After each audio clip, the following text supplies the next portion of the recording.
चरण कमलों में कोटि सह नमन।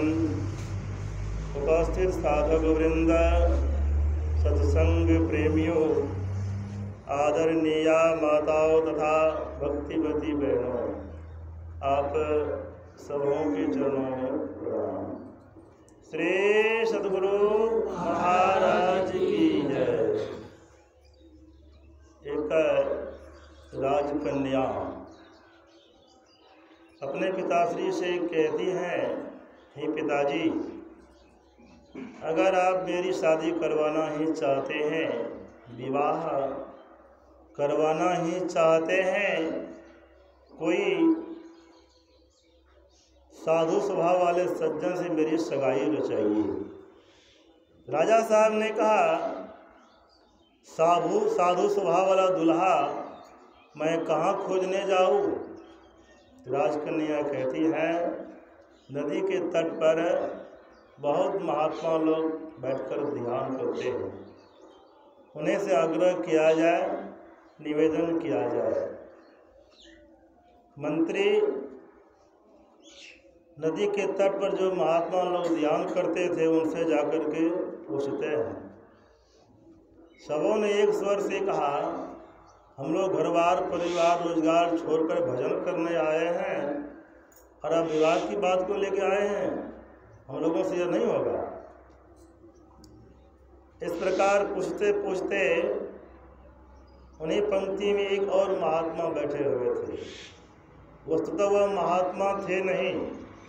जिस समय राजा और राजकन्या में बातचीत हो रही थी, कोई चोर चोरी करने आया था, इन दोनों के वार्तालाप को सुन लिया था। मन में बात आई, क्यों न मैं इनका उम्मीदवार बन जाऊं।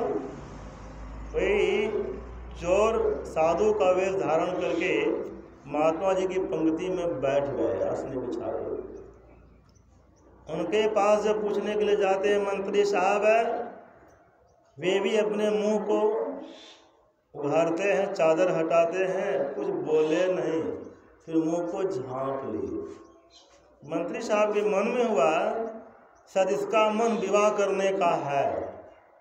कहते हैं, महात्मा जी अब कहीं नहीं जाएंगे, ही टिके रहेंगे।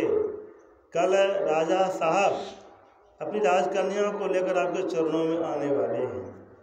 राजा साहब का आदेश हुआ, नदी के तट को साफ कराया जा रहा था, बिजली बत्ती टेंट सब जगह फिट किया जा रहा था। महात्मा लोगों में बातें चली, चर्चा चली, हम लोग इतने लंबे समय से इस जगह ध्यान पूजा करते हैं, कभी इस तरह सफाई की बातें तो नहीं हुई थी, आज तो चकाचक देखने में लग रहा है, सारी व्यवस्था हो रही थी, बात क्या है?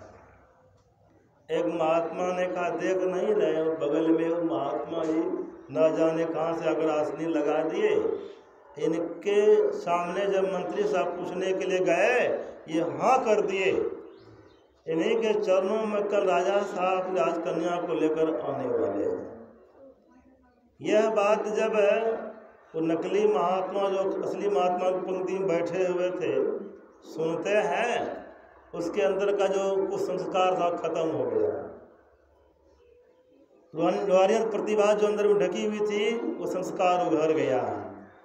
मन में बात आई, थोड़े समय के लिए महात्मा जी की पंक्ति में आकर बैठ गया, मेरा कितना सम्मान बढ़ गया। साक्षात राजा साहब राजकन्या को लेकर मेरे चरणों में आने वाले हैं।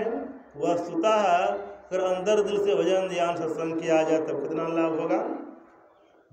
नदी हिल जाते हैं, नदी के उस पार में एक अच्छे महात्मा दीक्षा लेके भजन करना प्रारंभ किए, उनको सफलता मिल गई। कहने का मतलब, झूठ मूठ खेले सचमुच होय, सचमुच खेले बिरला कोय, जो कोई खेले मूंचित लाए, होते होते होइए जाए। लड़की बच्ची लोग झूठ मूठ का खेल खेलती है, मिट्टी का दाल, मिट्टी का भात, मिट्टी के सब्जी, झूठ मूठ का शादी विवाह भोज भंडारा सब कुछ हो जाता है। फिर एक दिन आता है, उनकी शादी होती है, विदाई भी होती है। ठीक उसी प्रकार इंद्रियों के माध्यम से जो हम लोग भक्ति करते हैं, झूठ मूठ की भक्ति है, यह सार नहीं है, असार भी नहीं है, क्या है, शुरुआत है। अभी हम लोग सुन रहे थे